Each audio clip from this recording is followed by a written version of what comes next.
ये 6 रियासतें रह गई हैं, ये भी निपटेंगी 2024 तक, कोई ऐसी बात नहीं। इस बेरोजगारी के आलम ने एक रोजगार ये पैदा किया है कि आप लोगों को डराइए धमकाइए और डरा धमका के पैसा छीनिए।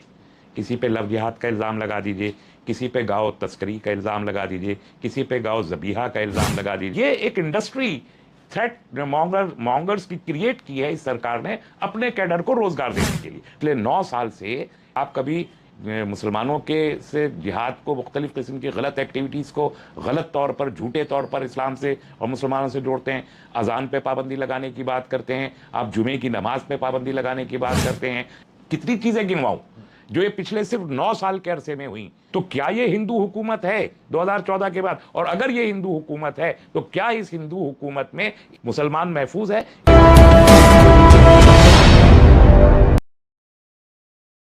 इस मुल्क में बेरोजगारी बढ़ रही है, ले जा रहे हैं, मुल्क की इकोनॉमी डाउन हो रही है।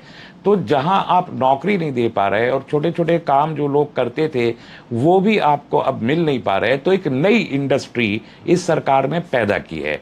वो लोग जो भक्त हैं और वो लोग जो पार्टी से जुड़े हुए हैं, बीजेपी से, आरएसएस से, संघ परिवार की दूसरी एलाइड ऑर्गेनाइजेशन से जुड़े हुए हैं, उन लोगों को रोजगार देने की एक फिक्र सरकार को है।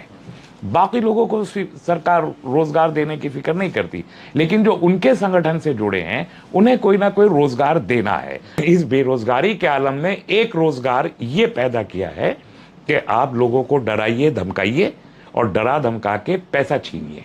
किसी पे लव जिहाद का इल्ज़ाम लगा दीजिए, किसी पे गाँव तस्करी का इल्ज़ाम लगा दीजिए, किसी पे गाँव ज़बीहा का इल्ज़ाम लगा दीजिए, किसी पे ज़मीन पे अधिक्रमण का इल्ज़ाम लगा दीजिए। इन सब में वही गैंग शामिल है जो एक्सटॉर्शन करता है, पैसा लूटता है। तो ये एक रोजगार की एक किस्म बना दी है मौजूदा सरकारों, इसलिए इन पे एक्शन नहीं होता। ये एक इंडस्ट्री थ्रेट मॉन्गर्स की क्रिएट की है इस सरकार ने अपने कैडर को रोजगार देने के लिए। वो पढ़े लिखे तो है नहीं और ना पढ़ने लिखने की तरफ उनकी तवज्जो है। अब ये हो रहा है कि भारत में कभी ये जिहादों का नाम लिया जा रहा है, इतने सारे जिहाद का नाम लिया जाता है। पिछले 9 साल से आप कभी मुसलमानों के से जिहाद को, मुख्तलिफ किस्म की गलत एक्टिविटीज़ को गलत तौर पर, झूठे तौर पर इस्लाम से और मुसलमानों से जोड़ते हैं। अजान पे पाबंदी लगाने की बात करते हैं, आप जुमे की नमाज पे पाबंदी लगाने की बात करते हैं, आप कुरान हकीम के ऊपर एतराज़ात करते हैं, अदालत तक में चले जाते हैं कि 26 आयतों पे कुरान हकीम की पाबंदी लगाई जाए। आप इस्लाम के तबलीगी जमात को कोरोना जिहाद के नाम देकर उनको आप जिहादी करार दे के उनको परेशान करते हैं। तबलीगी जमात का मरकज़ यहाँ पर जो सारी दुनिया का मरकज़ कहलाया जाता है, उसकी प्रॉपर्टी पर आप ताला लगा के उसकी चाबी थाने में जमा कर देते हैं। कितनी चीज़ें गिनवाऊं जो ये पिछले सिर्फ 9 साल के अरसे में हुई। तो क्या ये हिंदू हुकूमत है 2014 के बाद? और अगर ये हिंदू हुकूमत है तो क्या इस हिंदू हुकूमत में मुसलमान महफूज है इन तमाम वाकयात के चलते हुए? सर, जो बार बार लव जिहाद का मुद्दा उठाया जा रहा है, क्या इसकी कोई सच्चाई है? देखिए, ये कैसे हो सकता है? ये सवाल ही अपने आप में बड़ा मुझे एब्सर्ड सा लगता है, तो मैं जवाब क्या दूं। जिहाद एक अलग लफ्ज़ है जो अरबी ज़बान का लफ्ज़ है, लव एक इंग्लिश ज़बान का लफ्ज़ है। तो ये जो ये लव जिहाद या इस तरह से जो ये मफरूज़े इकट्ठे किए गए हैं, लैंड जिहाद, मज़ार जिहाद, लव जिहाद, एजुकेशन जिहाद, सारे तरह के जो चीज़ भी मुसलमानों से वाबस्ता करनी हो उसके साथ जिहाद का लफ्ज़ टैग कर दें, तो ये कैसे हकीकत हो सकता है? ये कोई भी आदमी समझ सकता है कि ये एक एजम्पशन है, झूठ है, एक छलावा है और मुसलमानों को बदनाम करने और उन्हें प्रताड़ित करने, उनको नुकसान पहुंचाने का एक तरीक़ा है। इसके लिए भी मैं समझता हूं कि जो मुसलमानों की बड़ी ऑर्गेनाइजेशन है जो ख़ुद को लीडिंग रोल में रखती हैं और जो बहुत मुकदमे वगैरह लड़ती हैं और उस नाम पर उनको काफ़ी मदद मिलती है, सारी दुनिया से उनको इसके लिए मदद मिलती है, ये उनकी ज़िम्मेदारी है कि वो अदालत में जाएं और कहें कि जिहाद इस्लाम का एक मुक़द्दस इस्तिलाह है जो कुरान हकीम में मौजूद है और कुरान हकीम में मौजूद हर ज़ेर ज़बर हमारे लिए मुक़द्दस, मोहतरम और एहतराम और अहम है, और उसको बदनाम करने की कोई भी हरकत इस्लाम के खिलाफ है, कुरान को बदनाम करना है, और उसकी इजाज़त इस देश का दस्तूर किसी को नहीं देता। तो जिहाद है, शरीयत है, फतवा है, इस किस्म के चंद वर्ड्स हैं, इस्तिलाहें जो मुक़द्दस कुरानी इस्तिलाहें हैं, उनको इस तरीके से बदनाम करके मज़हक़-ख़ेज़ अंदाज में इस्तेमाल करना और उनके ज़रिए नफ़रत पैदा करना, ये इस मुल्क में गैर कानूनी है। तो अगर इसको लेके हम अदालत में जाते हैं कि इसका इनडिस्क्रिमिनेट ये जो नाजायज़ इस्तेमाल हो रहा है, इसे रोका जाए, तो एक दिन में रुक जाएगा। ठीक है, मैं मान लेता हूँ कि गोरखनाथ से, टेम्पल से जुड़ा हुआ है, तो गोरख धंधा ना कहें।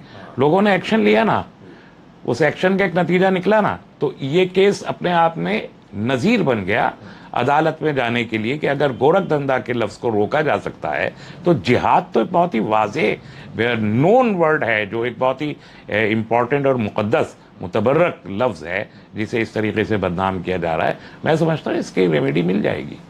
बीजेपी की सरकार का कोई भी मोटो डेवलपमेंट का, लोगों की भलाई का हरगिज़ भी नहीं है। वहाँ पर सिर्फ एक ही मोटो है, वहाँ एक अच्छा चीफ मिनिस्टर है, शख्सियत के एतबार से वो इंडिविजुअली बहुत अच्छा आदमी है, लेकिन अपनी पार्टी की आइडियोलॉजी को परसू करना है उसे भी। तो लव जिहाद और यूसीसी और मज़ार, ये सारे जो एजम्पटिव मुद्दे हैं बिल्कुल, जिनका सच से कोई ताल्लुक़ ही नहीं है, यही सब चीज़ें वहाँ चल रही हैं। सितंबर में वहाँ अर्बन लोकल बॉडी का इलेक्शन है, इसी अब ये जून चल रहा है 3 महीने के बाद, तो वहाँ बीजेपी की कोई पकड़ नहीं है। असेंबली का इलेक्शन भी बड़ी मुश्किल से दूसरी पार्टियों के उम्मीदवारों को खड़े करके कांग्रेस का वोट काट के उन्होंने मेजॉरिटी ली थी, और अब सितंबर का इलेक्शन भी वो हार जाएंगे, इसके इम्कानात ज़्यादा हैं। उसको बचाने के लिए बीजेपी के पास सारे देश में एक ही मुद्दा होता है, हिंदू मुस्लिम। इसकी भरपूर कोशिश करते हैं कि समाज को मज़हब के नाम पे बांटें और बांट के अपने नाम पे हिंदुत्व की ठेकेदारी करके वो वोट ले लें। ये कोशिश कर्नाटक में उनकी पहली बार नाकाम हुई है। मुझे उम्मीद है कि अब के से उत्तराखंड में नाकाम होगी। फिर 2024 का इलेक्शन भी सामने है, 5 सीटें उत्तराखंड में हैं, वो 5 सीटें अभी बीजेपी के पास हैं, और इस बार लग ये रहा है कि 5 में से एक भी जीतने को नहीं है। एकदम कोलैप्स सिस्टम है बीजेपी का। इस सिस्टम को से तवज्जो हटाने के लिए इस सरकार के पास कोई दूसरा तरीका इसके सिवा नहीं है कि वो हिंदू मुस्लिम करें। मैं लोकल लोगों से, वहाँ के मुसलमानों से ये कहना चाहूँगा कि वो एक हाई कोर्ट में इसके ख़िलाफ़ फ़ौरन यानी 24 घंटे में याचिका डालें, और वहाँ से अगर रिजेक्ट हो जाए तो फ़ौरन फिर सुप्रीम कोर्ट आ जाएं। ये सबसे आसान तरीका है, और उससे ही वो लोग डरते भी हैं, और कोर्ट इंसाफ से इस मामले में काम लेता भी है। जैसा कि इससे पहले हल्द्वानी के मामले में भी कोर्ट ने रिलीफ दी थी उन लोगों को, तो अभी भी वो कोर्ट का रास्ता इख्तियार करें। देखिए, चुनाव तो इस देश में अब हर वक्त होते रहते हैं, हर 6 महीने पे चुनाव होता है। अभी कर्नाटक का चुनाव ख़त्म हुआ है, और अब तेलंगाना का, और मध्य प्रदेश, राजस्थान और छत्तीसगढ़ का होने वाला है, फिर लोकसभा होने वाला है। तो यहाँ तो हर 6 महीने पे चुनाव हो रहा है, तो एक कंटिन्यूअस प्रोसेस है। तो चुनाव से रिलेटेड तो ये है, इसमें कोई शक नहीं है कि चुनाव से रिलेटेड है, लेकिन ये एक पंथ दो काज कर रहे हैं। एक तरफ चुनावी फायदा लेने की कोशिश कर रहे हैं, जो अब कर्नाटक से जहां ब्रेक लगना शुरू हुआ है, तो एक चुनावी फायदा, दूसरा एक लॉन्ग टर्म इनको फायदा कि मुसलमान और हिंदू दो अलग कौमें बन जाएं, दो हिंदू और मुसलमान भारतीय न रहें, सिर्फ हिंदू बन जाए या सिर्फ मुसलमान बन जाए, ये बनाने की एक कोशिश की जा रही है। उस कोशिश में कितना कामयाब होते हैं ये आने वाला वक्त बताएगा। जहां भाजपा राजित स्टेट्स हैं वहां संज्ञान नहीं लिया जा रहा, लेकिन अभी उड़ीसा में जो भाजपा शासित नहीं है, वहां जो रेल हादसा हुआ उसके बाद लोगों ने उसको कम्युनलाइज करने की कोशिश की, और पुलिस ने कहा कि अगर किसी ने ये जुर्रत की तो हम सख्त कार्रवाई करेंगे। वो रुक गया। तो इस तरह जो और जगहों पर है, अभी जैसे कर्नाटक में कांग्रेस की सरकार ने आते ही कहा कि जो कोई भी हेट स्पीचेस करेगा या इस किस्म की एनिमिटी पैदा करने की कोशिश करेगा, हम सख्ती से कार्रवाई करेंगे। तो अभी तक तो सब बिल में छुपे हुए। इसी तरह और जो, तो ये 6 रियासतें रह गई हैं, ये भी निपटेंगी 2024 तक, कोई ऐसी बात नहीं है।